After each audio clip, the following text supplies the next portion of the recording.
Trouver un PC portable pour étudiants, en vrai, c'est déjà compliqué. Mais trouver un PC portable pour les cours, qui tient vraiment la journée, qui ne pèse pas 3 tonnes, qui ne fait pas un bruit d'enfer avec les ventilos en amphi et qui permet quand même de jouer le soir, alors là, ça devient encore plus compliqué. Et justement, dans cette vidéo, on va pas chercher le PC portable gamer le plus violent, on va surtout chercher le meilleur équilibre entre l'autonomie d'au moins 6-8 heures, pas trop lourd, j'essaie toujours d'être sous les 2 kg à peu près, avec un bon écran, le bon rapport qualité-prix et bien sûr les vrais perfs en jeu. On commence à 549 € avec des machines petit budget en 680M, 780M, des circuits graphiques intégrés. On ira ensuite sur des 550 et 560, mais seulement si ça a du sens pour un étudiant. Il y a même un avec une RTX 5050 avec plus de 14 heures d'autonomie. Même les Mac peuvent aller se rhabiller de ce côté-là. Comme d'habitude, tous les liens sont en description, comme ça vous avez tout. Pour les PC de chez Cdiscount, vous pouvez toujours prendre l'abonnement Cdiscount à volonté.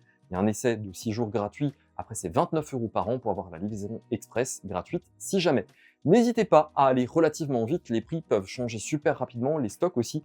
Mais comme d'hab, si jamais vous me laissez un commentaire, vous me donnez votre budget avec votre utilisation et je vous trouve quelque chose en stock à l'heure actuelle. Le premier PC portable pour étudiants gamers de ce top est le Lenovo IdeaPad Slim 3 15 ARP10 que je vous avais déjà présenté plein de fois. Il est disponible à 549 € chez Cdiscount avec une autonomie de 7-8 heures.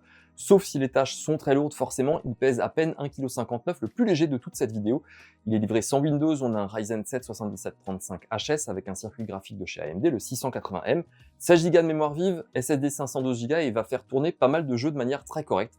Ça fait tourner Forza Horizon 5 à 65 fps en 1080p en option médium, League of Legends à 150 fps, GTA 5 à 90 fps en option moyen, Fortnite c'est 110 fps en moyen, on a aussi Dirt Rally à 80 fps en 1080 en élevé, plutôt pas mal. Pour Cyberpunk 2077, on est plutôt aux alentours de 30 fps, donc forcément les gros jeux, le PC est vraiment pas fait pour ça, il aura du mal. Indice de réparabilité de 8,6 sur 10, il y a quand même deux petits problèmes sur ce PC portable, c'est qu'on a 16 Go de mémoire vive, mais avec une barrette de 8 Go qui est soudée sur la carte mère et 8 Go qui est dans un autre slot, donc le seul qui est dispo, donc là comme ça fonctionne bien, c'est en dual channel, mais si vous voulez plus de mémoire, malheureusement, le dual channel ne sera plus actif.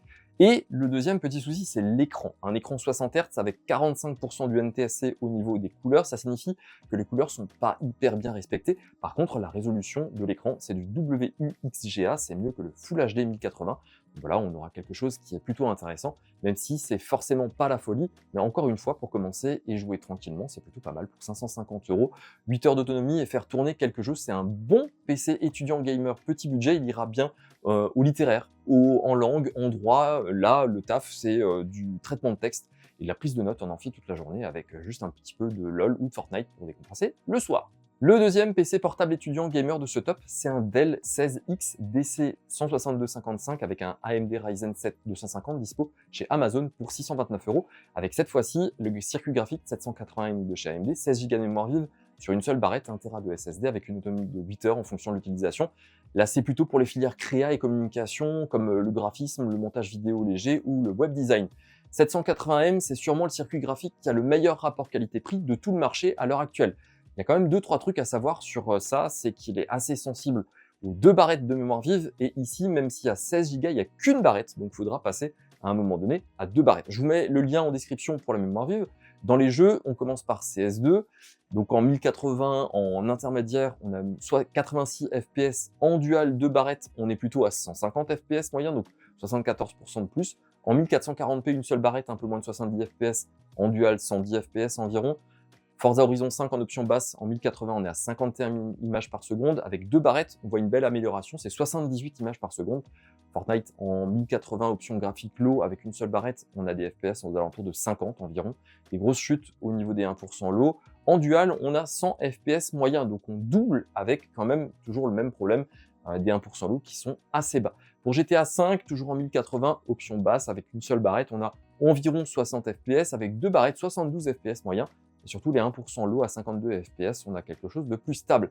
Arc Raider qui est clairement pas fait pour ce circuit graphique en 1080 option basse, avec une seule barrette on est à peine 28 fps de moyenne.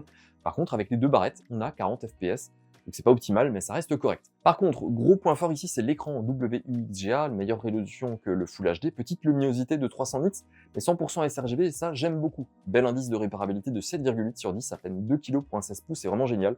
Gros coup de cœur pour celui-là en circuit graphique intégré et 1 Tera de SSD. Le troisième PC portable étudiant, c'est un Asus V16 dispo chez Cdiscount pour 849 € avec une RTX 5050 et 6 heures, 6 heures et demie d'autonomie en mode éco. Même pas 2 kg, je vous l'avais déjà présenté aussi plusieurs fois dans cette version.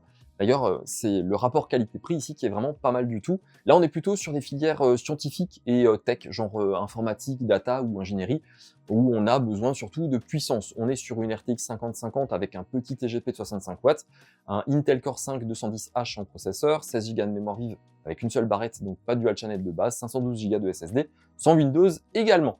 Niveau perf, on a Battlefield 6 en high 1080p, on tourne à 60-65 fps, c'est plutôt correct. Cyberpunk 2077 en ultra 1080, on est à 60 fps environ, c'est franchement dingue pour ce tarif. GTA 5, toutes les options au maximum, on est à environ 65 fps. Red Dead Redemption 2, c'est presque 65 fps de moyenne aussi en option ultra. Counter-Strike 2 en option Very High, on a quasiment 140 fps. Fortnite en option épique, ça permet d'accrocher les 125 fps, franchement, c'est pas mal du tout. Les jeux récents et gourmands tiennent la route et c'est l'essentiel. On a un écran à 144 Hz, mais c'est plutôt intéressant quand même. Attention d'ailleurs, même si l'écran est en 144 Hz, on est sur un temps de réponse de 16 millisecondes, donc un peu de ghosting, et surtout, les couleurs sont pas ouf, c'est 62% du sRGB, donc moins bien qu'avant, mais dans le même temps, on a une config qui est nettement meilleure qu'avant, donc forcément, on peut prendre celle-ci. C'est plutôt pas mal, mais à la maison, prenez peut-être un écran un peu meilleur comme le Titan Army P2712V, ça vaut pas mal le coup, ça coûte plus si cher et ça fait largement mieux le boulot. Indice de réparabilité de 8,8 sur 10, c'est excellent. RAM et SSD accessibles facilement. Clavier rétro-éclairé en bleu turquoise et pas réglable en couleur si jamais. Pour moins de 850 €, c'est une très bonne entrée en matière pour une véritable carte graphique et si vous voulez du récent. Le quatrième PC gamer étudiant, c'est un Asus Gaming V16, quasi le même qu'avant en autonomie, mais on passe sur une RTX 5060 à 999 € sur le site de Carrefour que vous pouvez vous faire livrer ou alors vous pouvez aller le récupérer au drive. Très bon rapport qualité-prix-autonomie, mais toujours à utiliser en mode éco, on a 6 heures, 6 heures et demie environ. Ici en usage, on sera plutôt archi, modélisation 3D, audiovisuel, genre montage. La 5060, c'est une 65 watts de TGP. En même temps, il pèse que 2 kg, donc dur de faire plus dans aussi fin. 16 Go de mémoire vive sur une seule barrette, donc on pourra passer à 32 Go facile. 512 Go de SSD. Par contre, celui-ci est livré avec Windows. Au niveau des perfs, sur Forza Horizon 5, on est à 90 fps en option extrême en 1080, c'est super beau. Hogwarts Legacy, on est à 65 fps en ultra, ce qui est incroyable pour jouer tranquillement. Sur Cyberpunk 2077, avec le DLSS en mode qualité, on a plus de 60 fps en option ultra, toujours en 1080p. Et sur Spider-Man 2, on est aussi sur un très bon 65 fps de moyenne, en option très haute, toujours avec le DLSS. La même chose que sur le PC d'avant, puisque c'est le même châssis, donc on a le même écran 144 Hz, avec le temps de réponse de 16 millisecondes, donc un peu de ghosting, et surtout les couleurs pas hyper dingues, avec 62% du sRGB, comme je vous disais avant, c'est pas mal, mais à la maison, peut-être, prenez un écran externe. Indice de réparabilité de 8,8 sur 10, clavier rétro-éclairé en bleu turquoise et pas réglable en couleur, pour moins de 1000 €, 50-60 avec presque 7 heures d'autonomie, c'est vraiment impressionnant. Sous les 1000 €, il n'y a pas mieux à l'heure actuelle. Le cinquième PC portable ici est un magnifique Gigabit Aero X16 dispo chez Darty et Fnac à 1399 € avec une RTX 5060 85 watts, un écran 165 Hz et 8 à 9 heures d'autonomie en mode éco. Là, au niveau des usages, on vise les écoles de commerce, de management, l'alternance avec une config intéressante, même si vous faites du montage vidéo ou de la 3D. Il y a d'ailleurs pas que ça. On a un Ryzen 9 de 170 qui commence à bien donner. Là, déjà, on est sur un gros processeur avec les techno IA pour augmenter l'autonomie. Le SSD est de 1 Tera et on a 16 Go de mémoire vive. Toujours une seule barrette, mais c'est assez facile de passer à 32. Surtout, ça débloque des perfs. On gagne 15-20% en plus. Niveau perf, du coup, on a à peu près les mêmes que sur celui d'avant, donc je les remets quand même. Forza Horizon 5, on est à 90 fps en option extrême en 1080. Ça rend franchement bien. Hogwarts Legacy, on est à 65 fps en ultra, ce qui est quand même assez fou et ça permet de jouer fluide. Cyberpunk 2077 de DLSS en mode qualité, on a un peu plus de 60 fps en option ultra, toujours en 1080. Et sur Spider-Man 2, on est aussi sur un 65 fps de moyenne en option très haute, toujours avec le DLSS. Du coup, je parlais de l'écran, quel bel écran, une dalle IPS de 165 Hz avec un temps de réponse de 3 millisecondes, donc vraiment un écran gamer, 400 nits de luminosité, 100% sRGB, des couleurs parfaites. Et je répète, on a une autonomie qui peut atteindre 8 à 9 heures. Gigabit a super bien bossé, mais il faudra bien sûr passer en mode éco qui coupe la carte graphique quand on est sur batterie et on reste sur le circuit graphique intégré qui est quand même un Radeon 780M, donc je vous renvoie au deuxième PC portable gamer étudiant de ce top, si ça vous intéresse les perfs sur des petits jeux sur batterie. Le sixième PC portable de cette gamme étudiant gamer, c'est le Lenovo Legion 15 AKP 10 avec une RTX 5060, 115 watts et 8 à 9 heures d'autonomie en mode éco.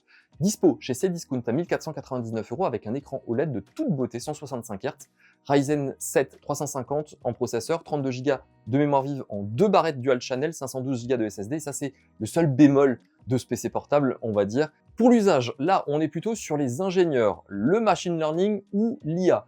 Il est livré sans Windows, mais niveau perf, c'est vraiment génial. Forza Horizon 5, en option extrême, on est presque à 110 FPS, c'est vraiment pas mal. Sur Horizon Zero Dawn, on a 65 FPS en réglage Very High, Hogwarts Legacy en ultra, on est à 70-80 FPS, PUBG en ultra, c'est 80 FPS moyen, et pour Counter-Strike 2 en option High, on est à plus de 250 FPS, qui est vraiment intéressant. Même Cyberpunk 2077 tourne en option High à plus de 90 FPS. Quel bonheur, un écran OLED sur une machine comme ça avec une luminosité incroyable de 500 nits de base et 1000 nits en pic en résolution 2,5K avec forcément un 100% sRGB magnifique, des noirs incroyables grâce à l'OLED, temps de réponse de 0,1 millisecondes, genre c'est l'OLED, il n'y a pas de temps de réponse. Et petit bonus du chef, le clavier passe RGB. À peine 2 kg, il est fin, léger, il est performant et l'indice de réparabilité de 8,6 sur 10. Pour moi, c'est le meilleur PC portable étudiant de tout ce top et pourtant, il y en a encore un qui va plus loin en termes d'autonomie, mais celui-là, il a tout ce qu'il faut pour un budget de 1500 €, il est parfait. Le septième PC portable pour étudiants gamers, c'est un Asus TUF A16 avec une RTX 5050 à 1699 € sur Amazon, mais surtout la plus grosse autonomie de tous les PC que je vous ai présentés jusqu'ici, puisqu'on atteint plus de 14 heures, quasiment 14h30. Après, en mode mixte classique, on atteindra facilement les 10 heures sans problème. Les 14 heures, c'est avec une faible luminosité, sans Wi-Fi, juste en regardant des vidéos hors ligne. Mais quand même, là, on vise la grosse mobilité pour le médical, les études de santé ou les filières avec des stages ou des déplacements. On a une 5050 avec 115 watts de TGP, donc le maximum, un Ryzen 7 AI 260 avec les techno IA pour la consommation, 16 Go de DDR5 en une seule barrette, comme d'hab, on n'a pas toutes les perfs, il faudra passer à 32 Go, je vous mets le lien en description, 512 Go de SSD, mais il y a un deuxième slot SSD pour la carte mère si jamais vous en avez un autre à la maison. Au niveau des perfs, pour God of War Ragnarok, c'est 65 FPS en 1080 en réglage ultra, Horizon Forbidden West en Very High, c'est 60-65 FPS. Alan Wake 2, c'est 40 FPS en High. On pourra avoir mieux en baissant un peu les options. Black Myth Wukong, on a 80 FPS environ en 1080 en option haute quand même.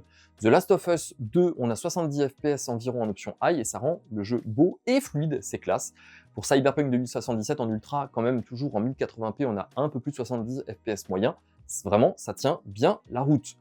Très bon écran aussi ici en 165 Hz WUXGA, donc un peu plus que le Full HD. 3 millisecondes de temps de réponse qui est juste parfait et 100% sRGB, donc des couleurs nickel elles aussi. Ah, j'ai oublié d'ailleurs le poids, celui-ci pèse 2,1 kg, c'est plutôt pas mal du tout. Indice de réparabilité de 8,5 sur 10, donc tout est bien accessible et faisable à la maison tranquillement. Sauf si vous n'êtes pas trop minutieux, la meilleure autonomie qui soit sur le marché sans craquer le budget trop haut. Je sais que c'est presque 1700 € pour une 50-50, mais là, c'est clairement l'autonomie qui prime. Enfin, le dernier PC portable gamme étudiant gamer, c'est le Lenovo Gaming Legion 5 15 AHP 11, dispo chez Darty et Fnac pour 1699 € avec une RTX 5060 115 watts, autonomie de presque 9 heures, le processeur c'est toujours un 7 250 avec les techno IA pour maximiser les perfs et l'autonomie, et l'écran OLED de 15 pouces, là on parle montage vidéo, motion design, mais aussi pharma, doctorat ou master recherche. Il pèse à peine 1,87 kg et du coup on a 32 Go de mémoire vive avec 1 Tera de SSD, il est livré avec Windows et niveau perf, c'est vraiment pas mal du tout. Forza Horizon 5 en option extrême, on est presque à 110 FPS, c'est vraiment fluide et confortable. Sur Horizon Zero Dawn, on a 65 FPS en réglage Very High, ça rend le jeu super à refaire. Hogwarts Legacy en ultra, on est à 70-80 FPS. PUBG, c'est à peu près 80 FPS en moyenne. Counter-Strike, on est à plus de 250 FPS, ce qui est vraiment intéressant pour les FPS. Et Cyberpunk 2077, il tourne à presque 90 FPS. L'écran, c'est le même que sur le Legion 5 d'avant, donc un OLED avec une luminosité incroyable, 500 nits de base, 1000 nits en pic, toujours la résolution 2,5K en 165 Hz. Temps de réponse, là, comme je disais, il n'y en a pas, ghosting, il n'y en a pas. 100% sRGB, des noirs incroyables avec l'OLED, et petit bonus comme avant, le clavier passe RGB. Il est fin, il est élégant, il est léger, il est sobre. Indice de réparabilité de 8,6 sur 10. Il est fin, il est encore plus léger, il est performant. L'indice de réparabilité de 8,6 sur 10. Écran OLED au top du top. Franchement, une magnifique machine et surtout parfait pour ceux qui veulent rien faire à part l'acheter, l'allumer et l'utiliser pendant 4-5 ans, surtout avec 1 Tera de SSD et 32 Go de mémoire vive. N'hésitez pas, comme d'hab, si vous hésitez encore à me faire un commentaire avec votre utilisation, votre budget et vos trucs pour le choisir, je vous trouve quelque chose en stock. N'hésitez pas à vous abonner, à liker, à booster, à commenter cette vidéo et moi je vous dis à très vite pour la prochaine vidéo. Allez, salut!